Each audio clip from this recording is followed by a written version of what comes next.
Tout va très bien, affirmation de Félix Tshisekedi en ces dernières heures de son séjour privé en Belgique où il suivait un traitement pour une hernie discale. Son parti, l'UDPS, appelle à une mobilisation générale pour l'accueillir ce jeudi à Kinshasa.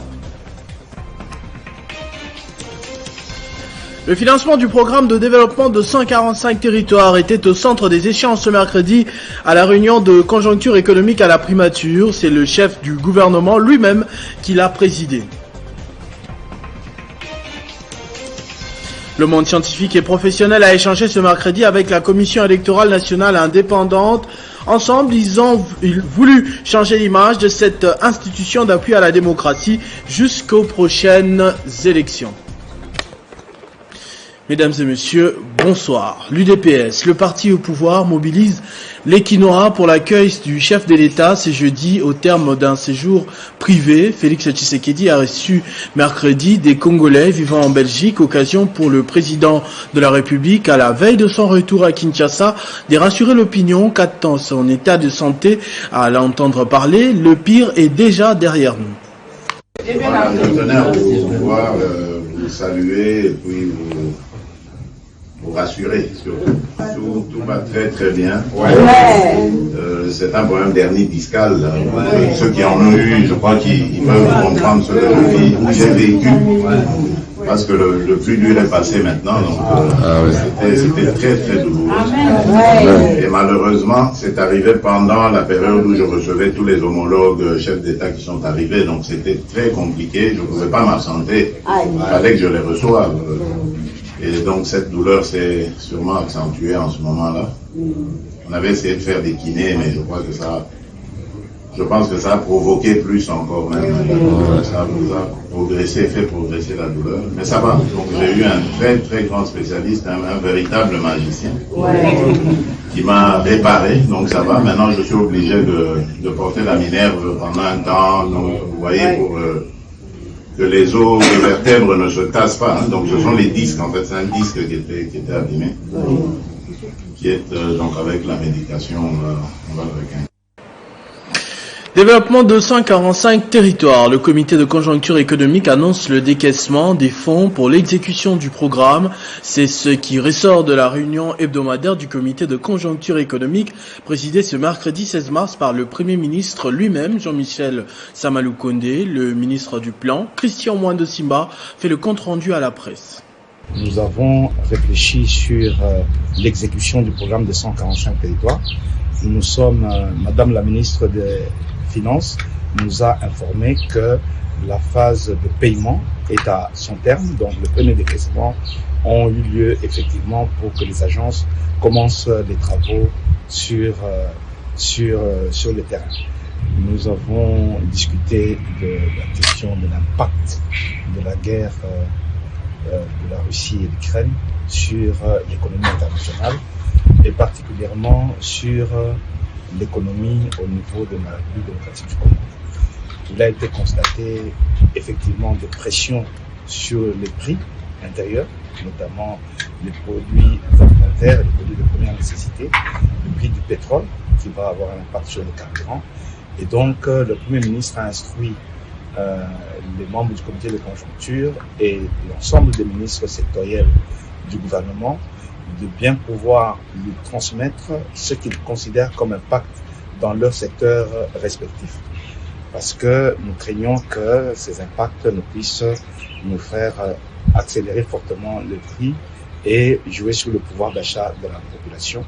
Le comité de conjoncture va réfléchir également sur les mesures d'atténuation.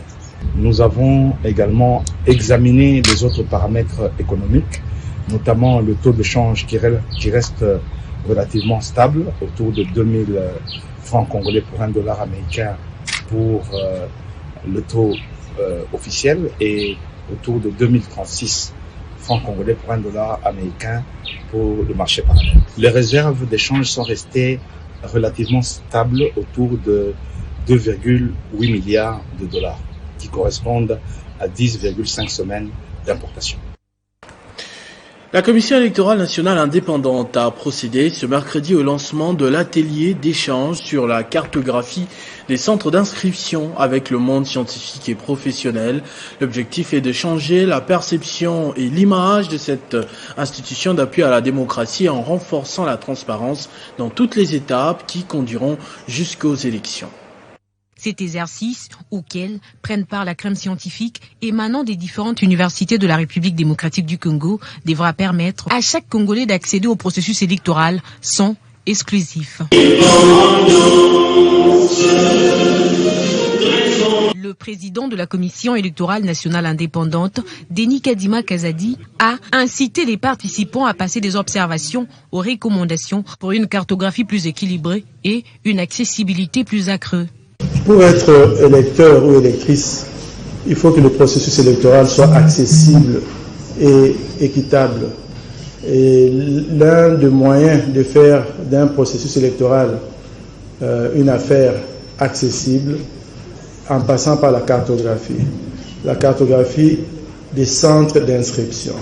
Ça a besoin de votre contribution aujourd'hui et demain. Ceci est une occasion de présenter tout ce que vous avez pu observer durant les 2 ou 3 derniers cycles électoraux. De son côté, le deuxième vice-président de cette institution d'appui à la démocratie, Didi Manara, a mis en avant l'ambition clairement affichée par l'équipe de la CENI à changer la perception et l'image de cette institution avec l'aide de la crème intellectuelle du pays.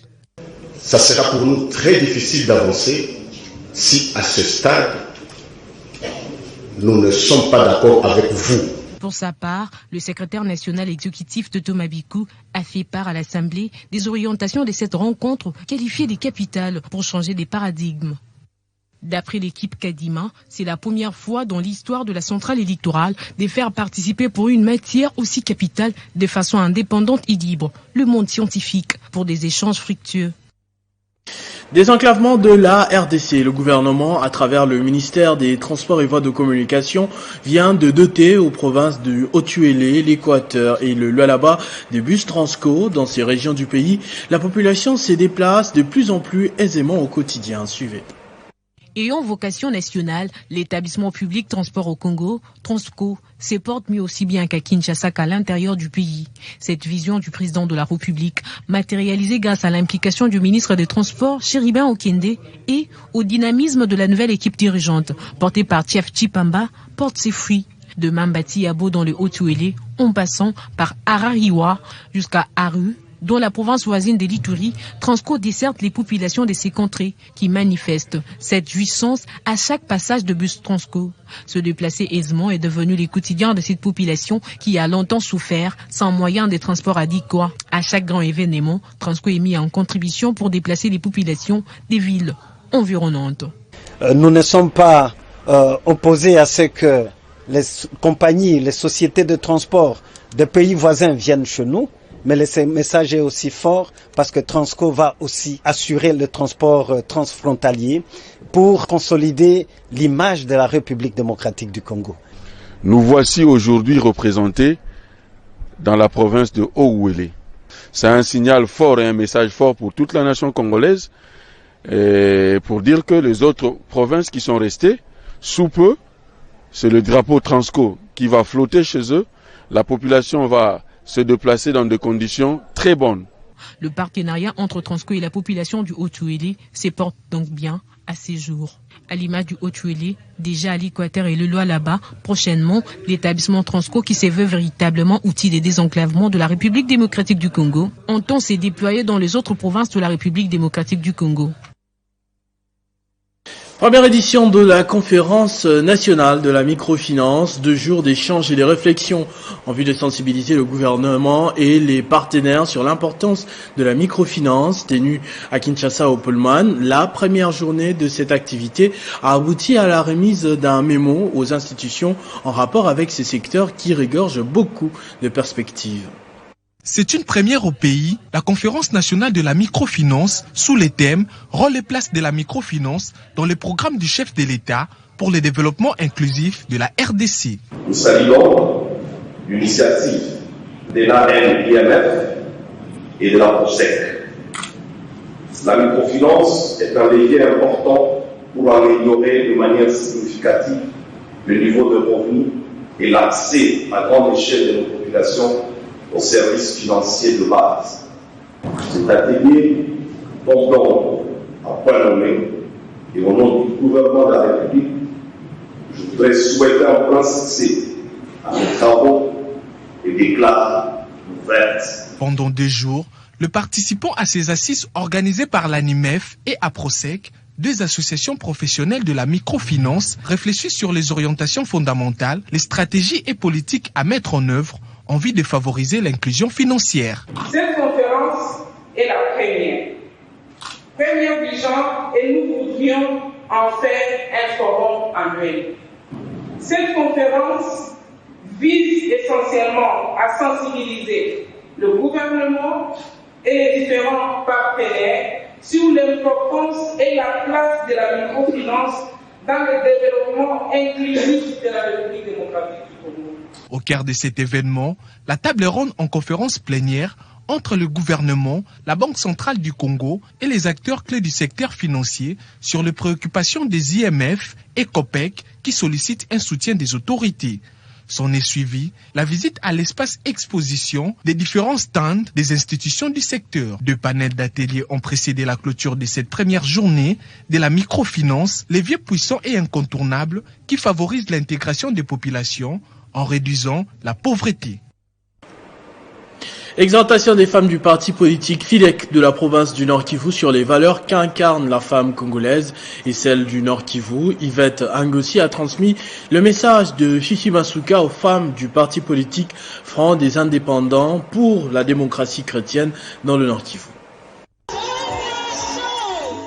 C'est en ces termes que s'est adressée Yvette Angoussi, la représentante de la gouverneure du Lualaba, dépêchée à Goma, chef-lieu de la province du Nord Kivu, à plus de 3000 femmes rassemblées au siège de son parti, Front des Indépendants pour la démocratie chrétienne, FIDEC en sigle. Une manifestation qui entre dans le cadre de la journée du 8 mars, journée consacrée à la lutte pour les droits des femmes.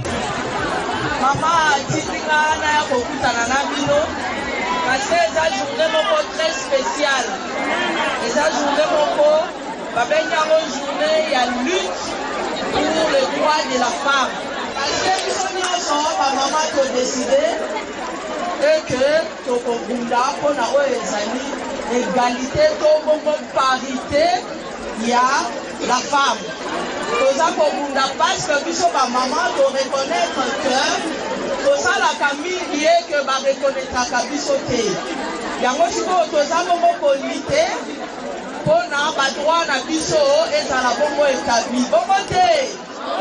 Faisant d'une pierre 2 coups, la sensibilisation de ces femmes venues de différents quartiers de la ville de Goma a conduit à la distribution de pagnes et au partage d'une casse-croûte. D'où la joie de ses bénéficiaires.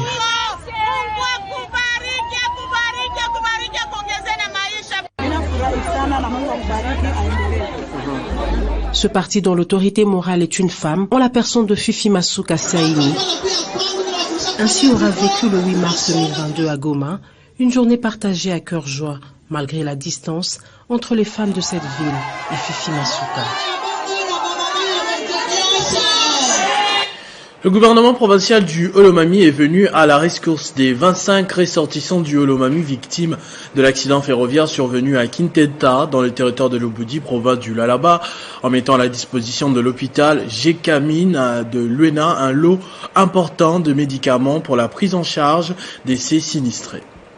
Au lendemain de l'accident ferroviaire survenu à Kitenta, dans les territoires de l'Uboudi, province du Lualaba, le gouvernement provincial, sous l'impulsion de Kabamba Ilunga Batame Anani, a dépêché à Luena le commissaire général en charge des affaires sociales, Dr Clarisse Kassongo Meta, au chevet des compatriotes du Olomami victimes de cet incident, interné à l'hôpital général Gécamine de Luena. Sur place, Madame Clarisse Kassongo a transmis les compassions du premier citoyen du Olomami aux sinistrés. Dans cette optique, elle a remis un lot important de médicaments aux responsables de cette structure sanitaire pour une prise en charge correcte de ces 25 victimes. Nous commençons par remercier son Excellence, Monsieur le Président de la République, Excellence Félix Tshisekedi Tshilombo, qui est le garant de la nation. Et en outre, nous félicitons vraiment de vive voix, au nom de son Excellence, Monsieur le Gouverneur ad intérim, de cette action qui vient d'être visible par rapport à l'assistance auprès des accidentés à Bouyofo vers l'hôpital général de Luena, Jekamine de Luena. Voilà son assistance. Vraiment, il a agi en tant que père de famille. Un motif de satisfaction pour ses bénéficiaires, car cet acte du gouvernement provincial était tant attendu. Gouverneur ainsi qu'à toute votre équipe, au nom de l'entreprise Jekamine, au nom de la grande équipe médicale et aussi de nos malades, nous vous disons sincèrement merci. Ces intrants tombent à point nommé parce que nous sommes dans le besoin et nous vous promettons que nous allons les utiliser à bon escient. Rappelons que cet accident n'est pas le premier. D'autres du genre se sont déjà produits sur ces tronçons Luena-Lubudi. Au PPRD, le secrétaire permanent Emmanuel Ramazani Chadari a procédé ce mercredi à l'installation solennelle du comité exécutif provincial de la Lukunga au siège national du parti. Il en a profité pour réitérer la position du parti politique sur la situation de l'heure. L'effet le plus marquant est que le comité exécutif provincial de la Lukunga est composé à 80% des jeunes. Le Parti du peuple pour la reconstruction et la démocratie mise sur le rajeunissement de sa classe politique. Le PPRD constate avec plaisir l'engouement des adhésions des militantes et militants, essentiellement jeunes, pendant cette période de la résistance. La reconstruction et la démocratie PPRD.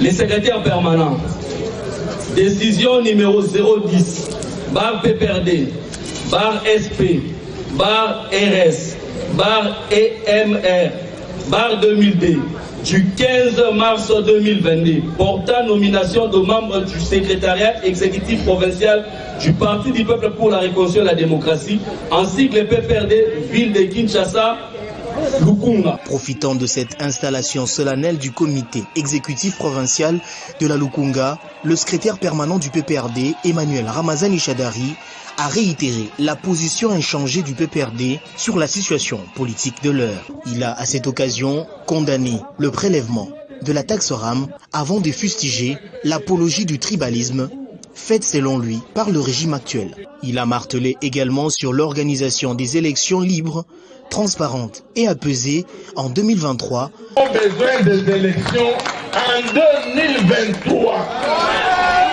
C'est pourquoi on prépare les gens en 2023. Donc, mais élection en 2023 avec une CENI crédible. Condition CENI crédible. CENI qui assure pour que l'élection ait de la transparence. S'agissant de la justice, le secrétaire permanent Emmanuel Ramazani Chadari a indiqué que le dossier Ferdinand Kambere est un procès politique. Asali eloko moko te. Va piéger, neko piéger camarade Kambere. PPD viva. Héros de la Macale. Le banque parle libéré. Moutuna Moutou, installe quelque chose. Notre combat est un combat démocratique. Suivi. On va passer à la fondation Nadine Longo Baometo qui a organisé la première édition du salon panafricain de l'agroalimentaire en République démocratique du Congo, une activité de 3 jours à la paroisse Notre-Dame Fatima, au cours de laquelle 80% des produits made in Congo ont été exposés et vendus à la grande satisfaction des clients.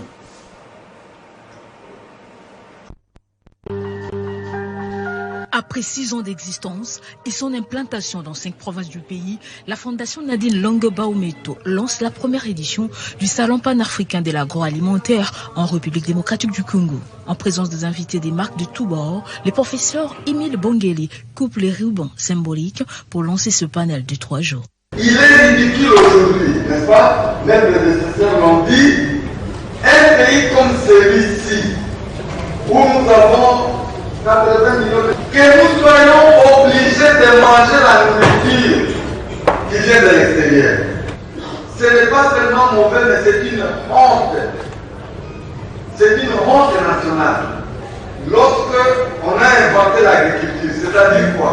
Vous prenez une graine, vous le plantez quelque part, et la graine vous produit 100 autres graines. Vous prenez une graine de maïs, vous les jetez par terre. Ça vous produit des centaines de graines. Nadine Longoba-Ometo, présidente de la FONALBA, rappelle l'objectif de cette activité. Nos actions consistent à lever des consciences et l'initiation activité à tous amenant nos bénéficiaires à s'en approprier, amener non seulement des solutions à toutes faites, la Fondation Nadine Longoba-Ometo à la responsabilisation de ces bénéficiaires à leur apprendre à combattre eux-mêmes leur misère et à offrir la solution durable à leur problème. Au moins 80% des produits agricoles made in Congo ont été exposés, question de faire valoir l'agriculture et de lutter contre la famine. Cette première édition du Salon panafricain de l'agroalimentaire en RDC par la FONALBA vient ouvrir un programme de 5 ans. Au-delà des messages de compassion aux victimes du déraillement survenu de 10 mars à Lubudi, comme on le disait tout à l'heure, la députée nationale Dominique Munongo Inamizi a dépêché un lot de vivres et de non-vivres aux rescapés du drame des villages Bouyofoué et Kitinta. On reconnaît les vrais amis dans le malheur. Cette épigraphe trouve son sens à travers ces dotations de vivres Dominique Munongo Inamizi à l'endroit de ses nombreux compatriotes rescapé du déraillement du train marchandises survenu ce 10 mars au village Bouyofoué dans les territoires de Lubudi. Interné à l'hôpital général des références de Lubudi, qui d'une jambe amputée, brûlure, fracture, douleur, blessure.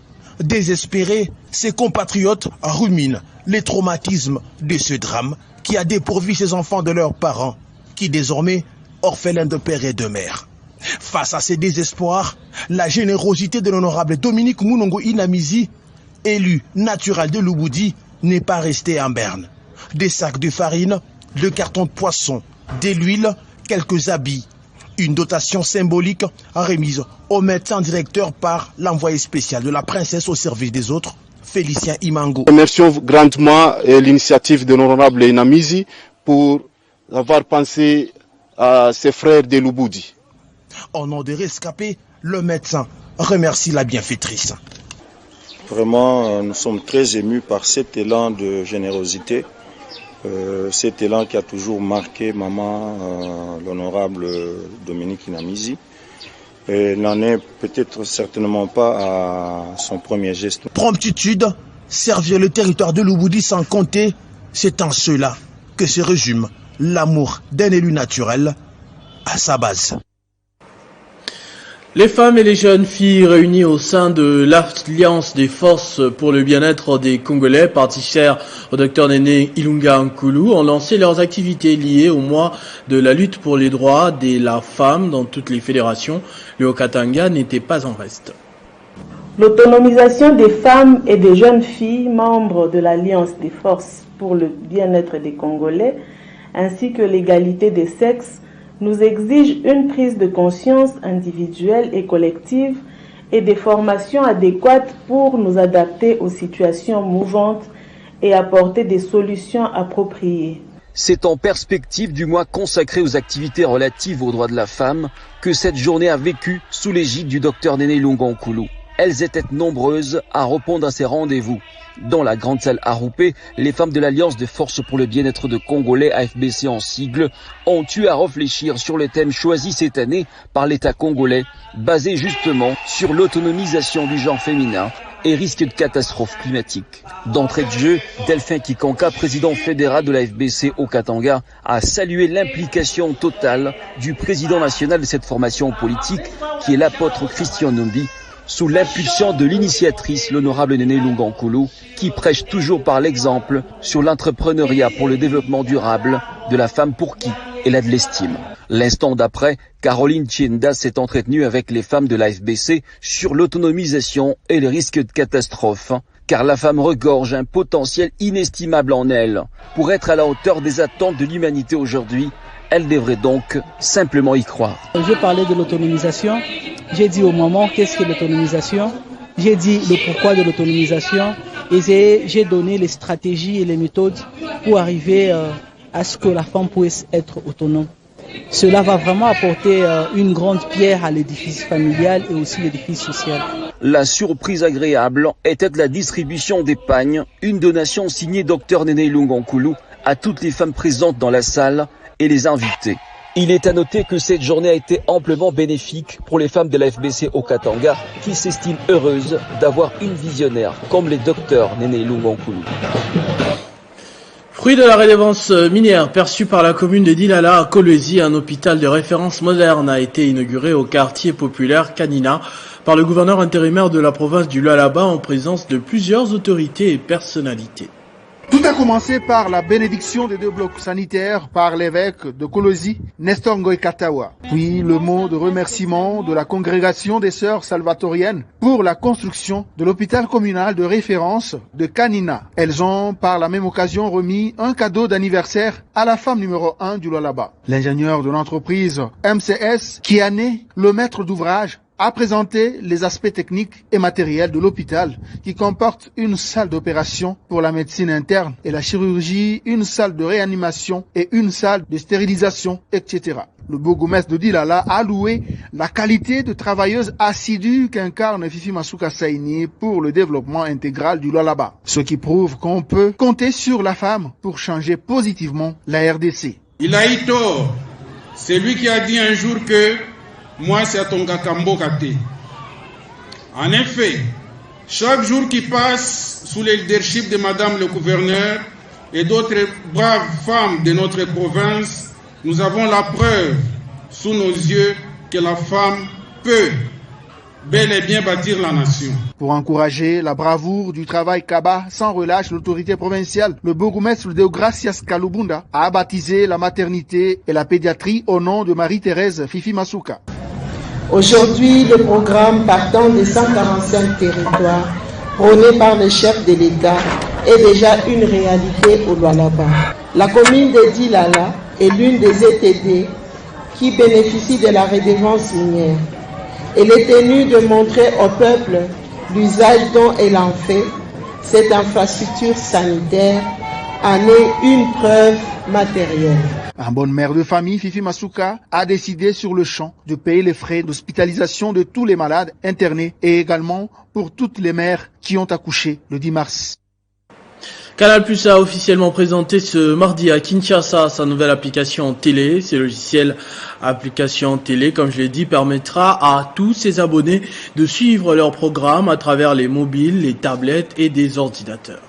C'est la Bel Air House que le groupe Canal+ a choisi pour exposer son innovation dans le monde de l'audiovisuel. Ce groupe, qui n'avait commencé que comme une chaîne de télé, mais aujourd'hui, elle est devenue toute une structure composée de plusieurs départements dans les médias. Toujours dans le but de satisfaire ses abonnés, Canal+ a présenté à nouveau la nouvelle version de son application TV. Ce logiciel, qui n'est en outre que la version améliorée des MyCanal, mais cette fois-ci, faite selon la conception de ce consommateur, explique la directrice générale des Canal+ RDC, Mireille Kabamba. Tous nos abonnés, en fait, ceux qui bénéficient d'un abonnement en cours de fonctionnement, ils ont tout de suite accès à un deuxième écran qui serait soit sur une tablette, soit sur son téléphone, soit sur une Smart TV. Ce qu'on a fait aussi, c'est qu'on a amélioré en fait la consommation en données. C'était quelque chose qui nous était demandé par nos abonnés parce qu'avant, notre application consommait beaucoup de données.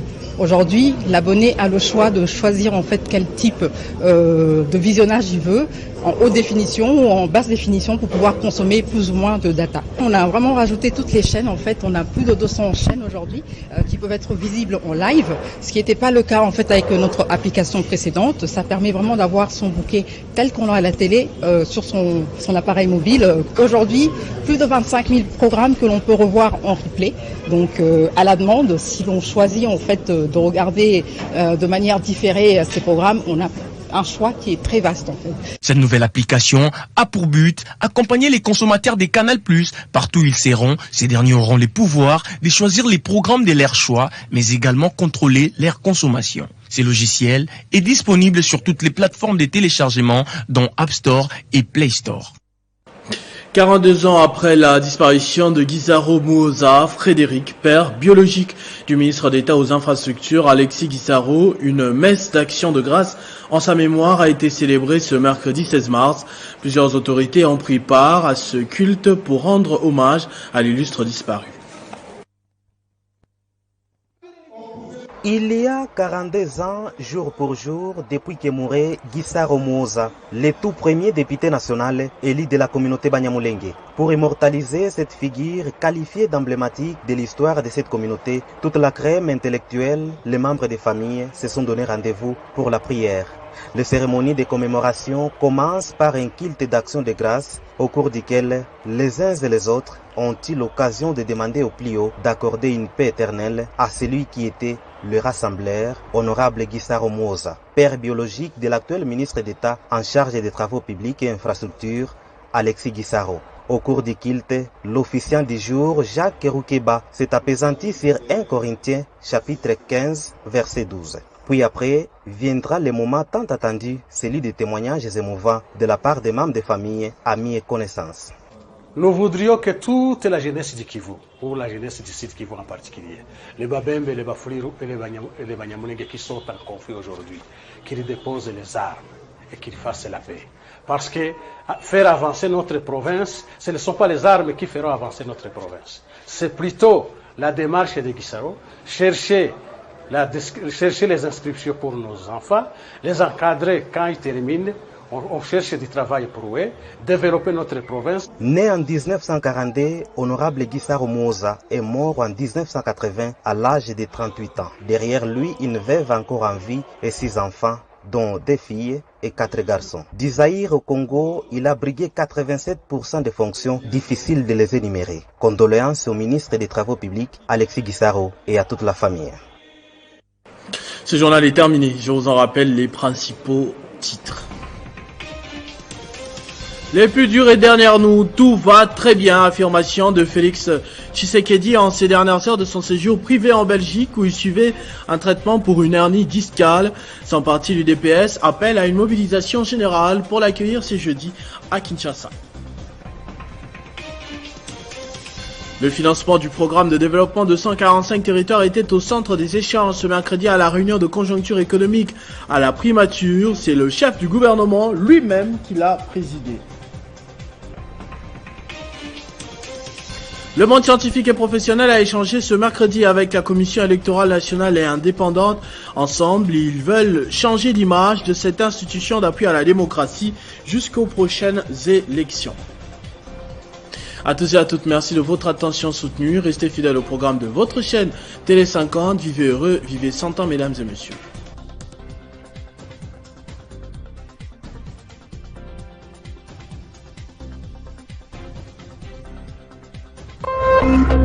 Téléchargez les infos Télé 50 sur www.télé50.cd.